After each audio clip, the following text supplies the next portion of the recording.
요나서 1장 1절과 2절 말씀, 준비된 자막 함께 보시면서 한 목소리로 또 한 마음으로 함께 봉독하시겠습니다. 요나서 1장 1절에서 2절입니다. 함께 읽겠습니다.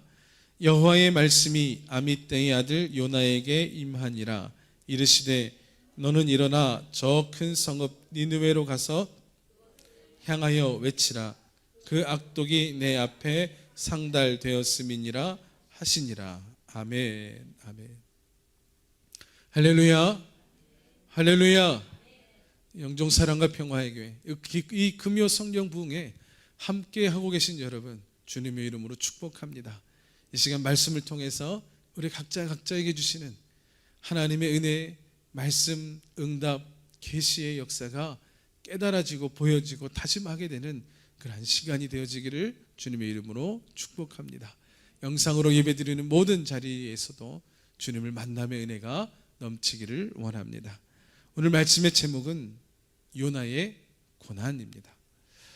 우리가 금요일마다 이 요나서를 계속해서 나눈 지 벌써 5번째 시간이 됩니다.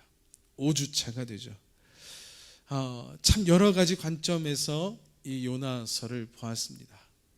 요나의 감정 변화에 대해서 살펴보기도 했고, 요나의 초점을 맞춘 것이 아니라 니느웨의 초점을 맞춰보고, 정말 저렇게 죽어 마땅한 니느웨도 구원받은 것은 오늘날 죽어 마땅한, 구원받기 합당하지 못한 내가 구원받는 그것과 같은 의미구나.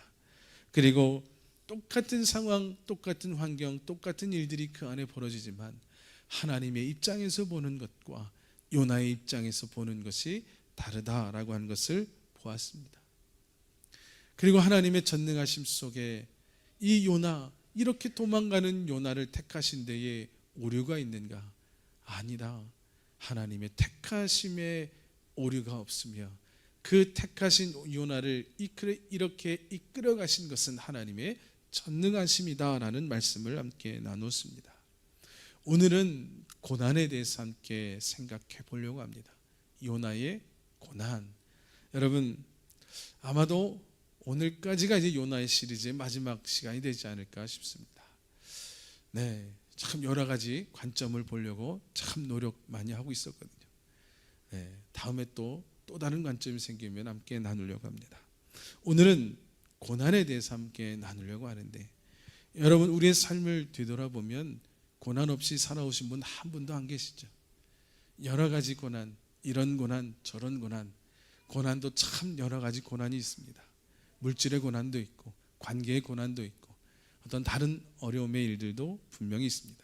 하려고만 하면 막힌다든지, 아니면 자녀의 일들이 잘 되지 않는다든지, 그 가정의 일들이든지 사회의 일이든지 우리에겐 여러 가지 고난들이 다가오게 됩니다. 그런데 여러분, 우리에게 있었던 고난, 우리의 삶을 이렇게 지나갔던 나의 삶 가운데 참 어렵고 고통을 주었던 그 고난의 일들을 생각해 보면, 여러분, 그 고난의 의미, 그 고난이 내 삶에 주었던 의미가 다 똑같았는가? 아니면 달랐는가라는 겁니다. 아마 제가 생각하기에는 그 의미가 다 똑같지는 않으셨을 것 같다라는 겁니다. 고난들이요, 똑같은 고난의 모습으로 찾아온다 할지라도 때로는요, 그 의미가 전혀 다를 수도 있다라고 하는 겁니다. 때로는 질병의 고난이 내게 다가오는데 어떤 때는 그 질병의 의미가 이럴 수도 있고요, 또 다를 수도 있다라고 하는 겁니다. 오늘 이 요나의 고난을 살펴보면서요, 짧은 4장 가운데 이 요나가 마주한 고난 속에서 이 고난의 의미가 무엇인지, 그리고 그 의미를 보면서 우리의 삶에 있었던 고난의 의미를 한번 비추어 볼 수 있기를 원합니다. 첫 번째 고난 첫 번째는 풍랑과 물고기 뱃속입니다. 2장 1절 2절 말씀 함께 읽겠습니다. 요나가 물고기 뱃속에서 그의 하나님 여호와께 기도하여 이르되 내가 받는 고난으로 말미암아 아뢰었더니 주께서 내게 대답하셨고 주께서 내 음성을 들으셨나이다. 아멘. 분명히 여기 요나가 뭐라고 하냐면요, 내가 받는 고난으로 말미암아 라고 이야기하고 있습니다. 지금 요나에게 이 시간은 고난의 시간이다 라고 하는 겁니다. 분명히 하나님께서 요나를 부르셨습니다. 하나님의 음성, 하나님의 말씀에 하나님의 임재가 있었습니다. 여러분, 우리의 삶에 하나님의 임재가 있으면 얼마나 좋아요, 그죠? 하나님의 음성을 듣고 윤경아, 배수가, 헤라나, 네. 여기 왜 자꾸 헷갈리네. 자꾸 그림이 나오는지 모르겠습니다. 네. 부르시면 얼마나 좋아요. 그 음성을 듣는데 얼마나 좋습니까? 그런데 그 음성을 듣고 지금 이 요나가 가는 길이 하나님이 원하시는 그 말씀을 주시고 부르시고 보내시는 그 사명을 주셔서 가게 하시는 길로 가고 있지 않다라고 하는 겁니다. 그래서 그 길을 가다가 무엇을 만났습니까? 풍랑을 만났습니다. 이 풍랑도 요나에게는 고난이죠. 아픔입니다. 이 길을 가고 있는데 이 어려움의 시간을 겪고 있다라고 하는 겁니다.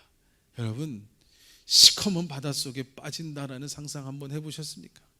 그냥 여러분 다리를 건널 때만 해도 밑에 보고 막 가슴을 쓸어내리기도 하는데요. 전에는 한번 배를 타고 나갔는데 제가 가까이 살던 장로님 몇 분이 계셨어요.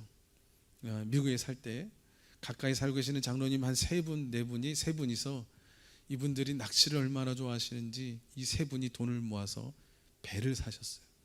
그래서 배를 타고 가끔 이제 낚시하러 가시면 가끔 그럽니다. 그때는 이제 전도사였거든요. 이 전도사님, 우리 수산시장 갈 건데 같이 가실래요? 수산시장이요? 낚시하러 가신다는 거거든요. 그래서 딱 한 번 따라가 봤습니다. 딱 한 번 따라갔는데 죽는 줄 알았어요. 갈 때는 좋았는데, 배를 타고 쭉 갈 때는 좋았는데, 배를 세워놓고 낚시하시는데 배는 계속 이 파도에 출렁출렁 거리면 배가 올라갔다 내려갔다 올라갔다 내려갔다 하는데 죽겠는 거예요. 멀미가 나가지고요. 그래서 멀미가 나니까 막 어떤 마음까지 되냐면 뛰어들고 막 바다에 뛰어들고 싶은 마음이 막 여기까지 차오르는데 시꺼먼데 뭐가 있는지 모르겠는데 무서운 거예요. 도저히 못 뛰어들겠더라고요.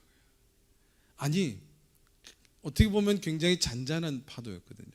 잔잔한 파도 가운데 그냥 배가 살짝 출렁출렁 하는 가운데 멀미 때문에 힘들어서 그랬지 무서워서 못 뛰어들겠더라고요. 그런데 여러분, 풍랑이 있다라고 생각해 보십시오.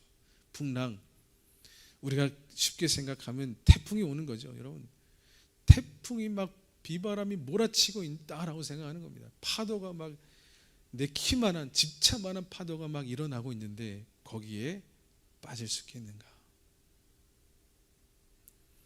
요나는 이 풍랑이 자기 때문인 것을 알고 있었습니다. 그죠? 그래서 결국 뭐라고 하냐면 그 선원들에게, 그 배에 있는 사람들에게 나를 바다에 던지라라고 이야기합니다. 자기를 바다에 던지라. 그렇게 해서 바다에 빠졌습니다. 요나가 표현하기를 물이 내 영혼까지 둘렀다. 얼마나 그 물속에 빠져서 고통스러웠냐면 그 물이 내 영혼까지 둘렀다라고 하는 겁니다. 물 먹어도 정말 많이 먹은 것 같죠? 굉장히 많이 먹은 것 같아요. 그리고 바다의 풀이 내 머리를 감쌌다. 그 해초들로 완전히 그렇게 자기가 그렇게 빠졌더라는 것을 볼 수 있습니다. 그리고 산의 뿌리까지 내려갔다. 얼마나 깊은 곳까지 빠졌고 얼마나 많은 물을 먹었고 그 가운데 바다에 빠진 공포가 심했는지를 알 수 있습니다. 물고기 뱃속에서 요나는 이렇게 이야기합니다. 자신이 스올의 뱃속에 있다. 스올이라는 말이 가끔 쓰일 때가 뜻이 조금씩 다르긴 합니다. 때로는 음부, 지옥, 죽음 같이 함께 쓰여지기도 합니다. 근데 여전히 이 과정 속에서 요나는 뭐예요?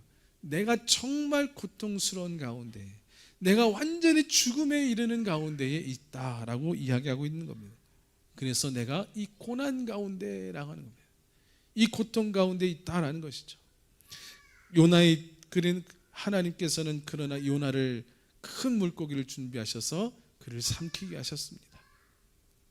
그런데요, 이게 하나님 입장에선 요나를 삼킨 거지, 요나 입장에서는 뭐죠? 물고기에게 잡아먹힌 겁니다. 물고기에게 잡아먹힌 거예요. 끝난 겁니다, 인생이요.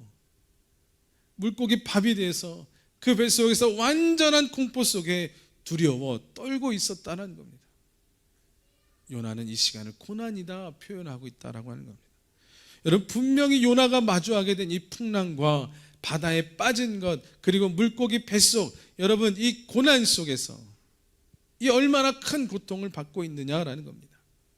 안락과 편안함과는 아주 거리가 먼 이야기죠.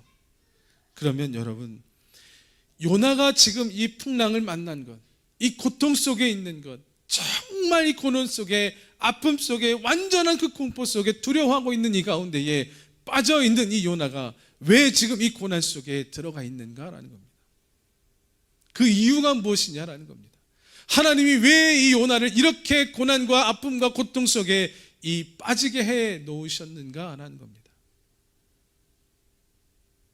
여러분, 요나가 지금 고난받고 있는 이유가 무엇입니까?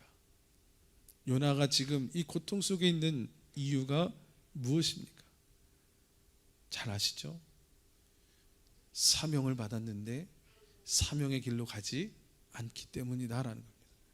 그래서 하나님은 요나를 다시금 사명의 길로, 하나님이 부르셨고 보내시는, 그러니까 사명을 주셨는데 그 길을 감당하지 않았기 때문에 다시 그 길을 가게 하기 위하여서, 그를 부르시고 다시 부르시고 돌이키게 하시기를 위하여서 지금 이 시간들을 주고 계시다라는 겁니다. 풍랑도, 그 바다도, 물고기도, 그 죽음과 같은 시간들도 주셨는데 왜요? 돌이키게 하기 위해서다라고 하는 겁니다. 하나님은 하나님의 사명을 주는 자에게, 그 사명을 주었는데 그 사명을 감당하지 않는 자에게 하나님은 돌이키게 하신다는 겁니다. 근데 그 돌이키게 하는 그 과정 속에 보면 이러한 고난을 겪게 되더라라는 겁니다. 우리의 삶에서도요, 여러 가지 고난을 겪을 수 있습니다. 똑같은 모습의 고난이고 똑같은 상황일 수 있지만 그 상황이 때마다 다를 수 있는 것은, 이것은 내게 주신 돌이킴의 시간일 수도 있다라는 겁니다. 내게 주신 사명, 하나님이 부르시고 다시 그 사명의 길로 가기를 원하셔서 부르시는 시간일 수 있다는 겁니다. 여러분, 요나가 이 가운데 죽을 수가 있습니까? 아니면 죽을 수가 없습니까? 이 풍랑 속에 죽을 수가 있습니까? 죽을 수가 없습니까? 이 물고기에 밥이 되어 먹혔는데 요나가 죽을 수 있습니까? 없습니까? 절대 죽을 수 없다라는 겁니다. 하나님이 하나님의 사명자를 부르시고 그 고난 속에, 고통 속에 돌이키실 때요, 그 시간들은요 죽을 것 같습니다. 여러분, 바다의 풍랑 가운데 빠졌는데 안 죽을 사람이 어디 있습니까? 물고기에 밥이 되어서 먹혔습니다. 안 죽을 사람이 어디 있겠냐는 겁니다. 그런데 뭐예요? 하나님이 그런 상황 속에서도 하나님은 하나님이 돌이키고자 하시는 그 사명자를 절대 죽게 놔두시지 않는다는 겁니다. 보호하신다는 것이죠. 오늘 우리의 삶에 어떠한 고난이 있는지 모르지만 하나님이 돌이키기를 원하시는 자라고 한다면 그 고난은요, 그 사람을 절대 해할 수 없다라고 하는 겁니다. 두 번째 고난은 니느웨 성 입성입니다. 3장 1절에서 4절까지 말씀을 함께 읽겠습니다. 여호와의 말씀이 두 번째로 요나에게 임하니라. 이르시되 일어나 저 큰 성읍 니느웨로 가서 내가 내게 명한 바를 그들에게 선포하라 하신지라. 요나가 여호와의 말씀대로 일어나서 니느웨로 가니라. 니느웨는 사흘 동안 걸을 만큼 하나님 앞에 큰 성읍이더라. 요나가 그 성읍에 들어가서 하루 동안 다니며 외쳐 이르되 40일이 지나면 니느웨가 무너지리라 하였더니. 아멘.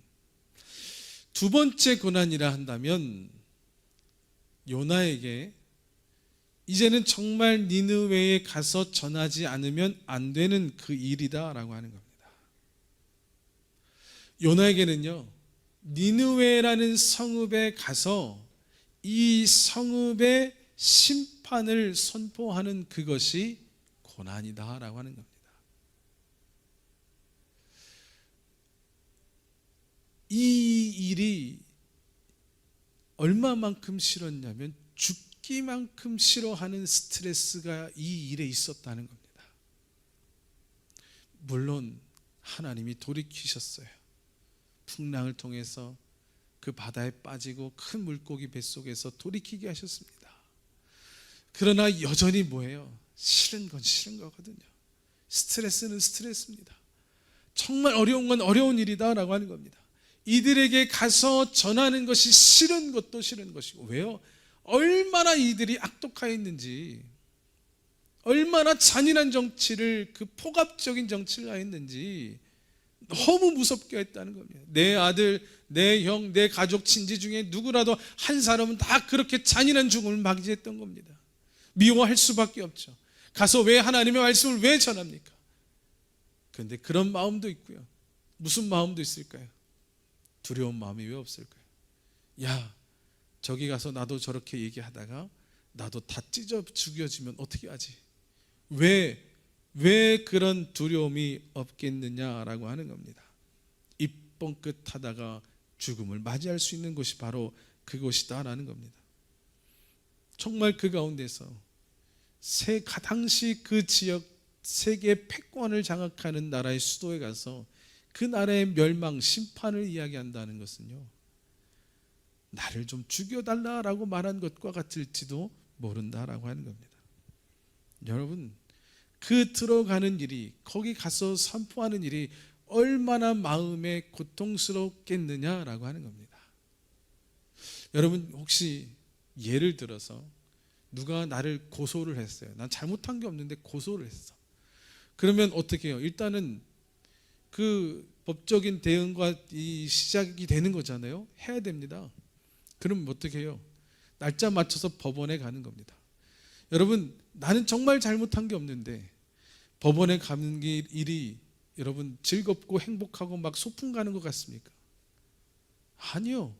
잘못한 게 없는데도 불구하고 법원에 가는 거는 굉장히 스트레스 받는 일이다라고 하는 겁니다. 가는 것만으로 스트레스예요. 가는 것만으로 고난이 일이 된다는 겁니다. 그 일을 내가 해야 된다는 것만으로도 스트레스요, 고통이요, 고난의 일이 된다는 겁니다. 요나에게요, 이 일을 하는 것만으로도 지금 고난이요, 스트레스요, 고통이다라고 하는 겁니다. 여러분, 때로는 하나님의 일을 하는 건 하는 일인데, 하나님이 내게 주신 사명이고 감당해야 되는 일입니다. 그런데 그 일 자체를 하는 일 자체가 정말 내 안에 스트레스가 되는 일도 있다라는 거예요. 예를 들면 내가 정말 싫어하는 사람이에요. 정말 싫어하는 사람이야. 아우, 저 사람이라고는 난 싫어. 근데 기도만 하면 저 사람 사랑해라. 이런 응답 있어요, 없어요? 있어요. 그럼 어떻게 해요? 하기 싫은데 가서 안아주고 막 하는 거 있잖아요. 이럴 수 있어요, 없어요? 있단 말입니다.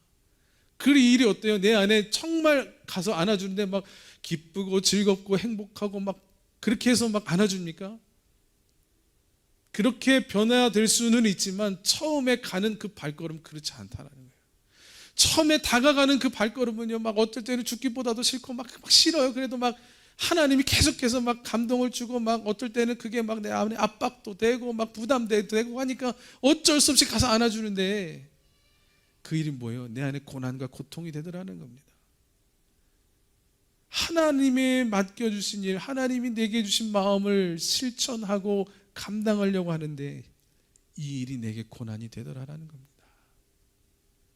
여러분, 선교사님 세계 열방을 향하여서 가서 내가 정말 편하게 살 수 있는 삶을 포기하고 가신 거잖아요. 편한 삶은 뭐예요? 내 나라에서 사는 게 제일 편하죠, 여러분. 그죠? 내가 익숙한 곳에서 내 나라에서 사는 게 제일 편해요. 내가 인천에서 태어났으면 인천에서 사는 게 제일 편하죠. 인천에서 살다가 어디 저 전라도나 강원도가 살면 일단 불편한 거 아닙니까?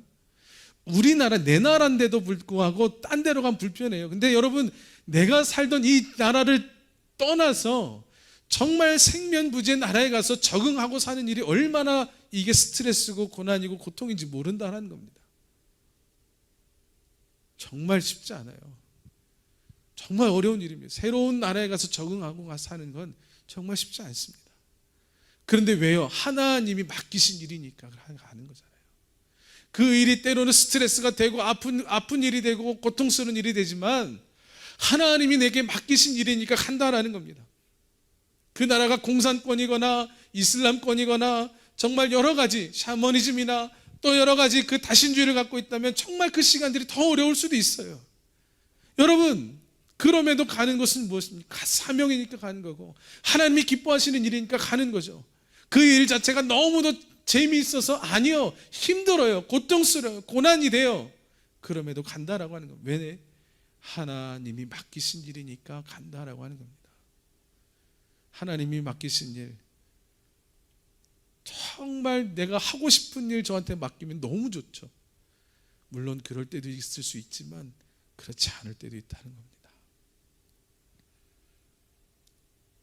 그럼에도 그 고난 속에 살아가는 이유는 하나님의 마음, 그 계획하심을 나를 통해 이 땅에 실현시킬 수 있다라는 은혜가 있기 때문이다라는 것이죠.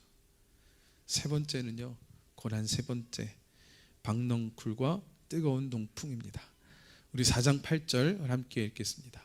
해가 뜰 때에 하나님이 뜨거운 동풍을 예비하셨고 해는 요나의 머리에 쪼임에 요나가 혼미하여 스스로 죽기를 구하여 이르되 사는 것보다 죽는 것이 내게 나으니라 니이다 하니라. 아멘. 박넝쿨과 뜨거운 동풍. 요나서를 보면서 참 이 박넝쿨 이야기가 자주 나오는데요. 박넝쿨은 요나에게 시원함을 주었습니다. 박넝쿨은요, 정말 그 뜨거운 햇빛과 그 타오르는 그 열기 속에서 정말 나를 쉬게 해주는 한 줄기 그 시원한 바람과 같은, 정말 한 줄기 나를 이렇게 생명을 주는 그 한 모금의 물처럼 정말 귀했던 이 요나에게 너무도 귀한 것이 바로 박넝쿨이었습니다. 그런데 박넝쿨이 하룻밤 만에 사라졌습니다. 게다가 뜨거운 동풍으로 요나는 그의 정신이 혼미해졌다라고 이야기합니다. 너무 고통스러운 거죠. 여러분, 땡볕에 서 있는 거 얼마나 힘듭니까? 여러분 혹시 땡볕에 서 계신 적 있어 보시죠? 옛날에 어렸을 때, 학생 때 꼭 조회하다 보면 땡볕에 조회하다가 한두 명씩 픽픽 쓰러지기도 하고, 그죠? 이 교장 선생님 말씀, 훈화 말씀 하다 보면 한 명씩 툭툭 쓰러지면 그때 빨리 끝내가지고 이제 쓰러진다 하면 이제 들어갈 수 있다는 신호가 되기도 하고 그랬습니다. 이 땡볕에 서 있는 거 정말 쉽지 않아요. 여러분, 이 사막 지역의 뜨거운 열기, 뜨거운 햇빛 속에 그 요나가 있는 것이 쉽지 않다는 겁니다. 정말요, 죽을 수도 있습니다. 정말 죽을 수도 있어요. 미국에 보면 미국 바로 바로 밑에 멕시코가 있는데 멕시코에서 이 불법 이민자들이요 이렇게 많이 넘어옵니다. 근데 사람이 없는 쪽으로 넘어와야 되잖아요. 그래 안 걸리니까. 근데 그런데 잘못 넘으면 뭐예요? 황량한 사막 같은 데 딱 떨어집니다. 그래서 결국 넘어와서 거기서 그냥 헤매다가 죽는 사람이 굉장히 많다는 거예요. 여러분, 정말 사막에 있다는 것은 고통스러운 일이고 죽을 수도 있다는 일입니다. 여러분, 근데 이 박넝쿨과 이 뜨거운 동풍과 햇빛을, 이 고통의 시간을 요나에게 주신 이유가, 목적이 무엇일까요? 이것도 분명히 이유가 있다는 겁니다. 그 뒷장에 보면 뭐라고 말씀하시죠? 이 성읍의 좌우를 분별하지 못하는 자가 12만여 명이다 있다. 그러면서 뭐라고 하시죠? 내가 이들을 아끼지 않겠느냐라는 말씀을 하시죠. 네가 이 박넝쿨도 그렇게 아꼈는데 내가 그들을 아끼지 아니하겠느냐라는 말씀입니다. 무슨 말이냐면 하나님의 마음이 어떠한지 지금 내 심정이 어떠한지 하나님이요, 하나님의 심정이 어떠한지 이 요나에게 알려주기 위하여서 이 박넝쿨도 뜨거운 동풍도 사용하셨다라고 하는 겁니다. 하나님은요, 때로는 우리에게 고난을 주셔가지고요, 이 고난을 통해서 하나님의 마음을 좀 깨달아라, 내 마음이 어떠한지 네가 좀 깨달았으면 좋겠다, 알았으면 좋겠다라고 하는 일들이 얼마나 많이 있는지 모른다라는 겁니다. 여러분, 이 짧은 스토리 가운데 요나의 고난을 우리가 함께 보았습니다. 첫 번째 고난은 하나님께로 돌이키기 위한, 사명자가 사명 감당하는 길로 돌이키게 하기 위한 고난이었죠. 두 번째 고난은 하나님이 맡기신 사명을 감당해야 되는데 어쩔 수 없이 우리가 맡게 되는 고난입니다. 이 고난은요, 죽음의 고난은 아니지만 때로는 죽음의 고난도 있죠. 우리 선교사님들 보시면 때로는 그 길을 가다가 순교하시기도 합니다. 이 고난은 때로는 영광의 고난이라 말하기도 합니다. 세 번째는 하나님의 마음을 우리에게 깨닫게 해 주시기 위한 고난이다라는 겁니다.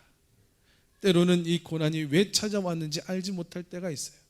그런데 시간이 지나 보면 이 고난이 내게 이 이유가 있었구나, 이 목적이 있었구나라는 겁니다. 때로는요, 내가 이렇게 아픈 일을 겪었는데 어느 시간이 지나고 났는데 하나님이 이 사람을 내게 붙여주시고 이 아픔을 통해서 이 사람을 위로케 하시려고 내게 이런 시간들을 주셨구나, 하나님이 이 사람을 정말 사랑하셨구나 라는 것을 깨닫게 해주시기도 하더라라는 겁니다. 그러한 고난의 의미도 고난의 목적도 있더라는 거예요.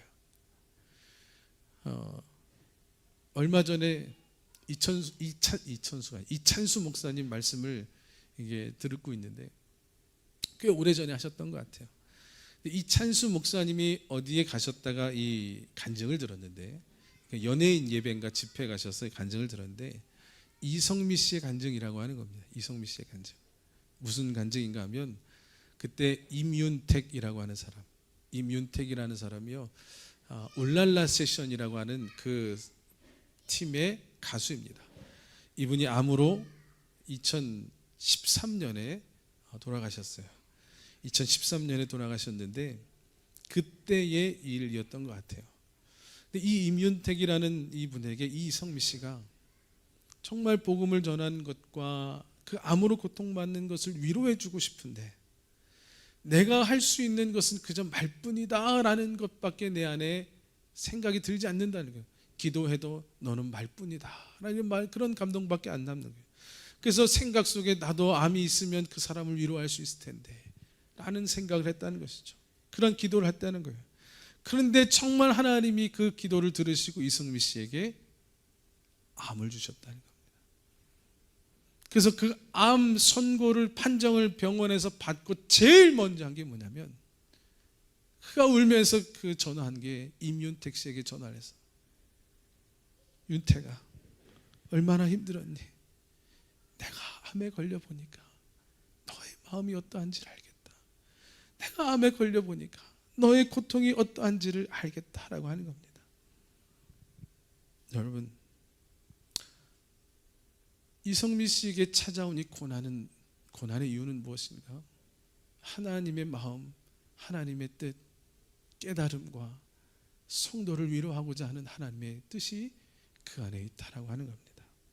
여러분, 오늘 우리의 삶에 고난이 있습니까? 여러분, 오늘 우리의 삶에 어려움이 있습니까? 아픔이 있습니까? 그 아픔의 의미는 과연 무엇일까요? 그 아픔의 의미는 하나님이 나를 돌이키게 하시는 의미일까요? 내가 하나님과 멀어져서 하나님이 나를 돌아오게 하려는 것일까요? 아니면 사명 감당하라고 했는데 사명 감당하지 못해서 돌이키라고 하시는 것일까요? 아니면 열심히 사명 감당하는 가운데에 영광의 고난으로 내가 받고 있는 것일까요? 아니면 하나님의 마음을 깨닫게 해주시려고 주시는 고난일까요? 아니면 성도를 위로하라고 주신 고난일까요? 여러분, 물론 때로는 내 실수로 얻는 고난도 있습니다. 내가 잘못해서 내가 연약해서 내가 그냥 실수로 얻어진 아픔과 고난도 있습니다. 그러나 그것을 제외하고 오늘 이때에 주님, 내가 맞는 이 고난 어떠한 의미가 있습니까? 그 고난 속에 하나님의 마음을 깨달아 알 수 있기를, 하나님의 마음을 헤아릴 수 있기를 주님의 이름으로 축원드립니다. 하나님이 내게 주셨는데 거기에다 대고 사단아 물러가라 할 수는 없잖아요. 그렇지 않겠습니까? 하나님이 내게 주셨는데 어떠한 의미인지 모르지만 그 일들 가운데에 그 고난 속에 하나님의 마음을 깨달아 할 수 있기를 축복합니다. 이 시간 주신 말씀 붙들고 함께 기도하기를 원합니다. 우리 함께 기도할 때에 하나님, 오늘 이 아픔과 고통 속에서 그저 이 아픔, 고통 그냥 지나가는 것이 아니라 이 가운데 있는 하나님의 마음을, 하나님의 뜻을 아버지 헤아릴 수 있는 시간이 될 수 있도록 주님 붙드시고 은혜 내려 주옵소서. 주님 마음을 깨닫는 자 되게 하여 주시옵소서. 우리 주여 세 번 부르고 함께 기도하겠습니다.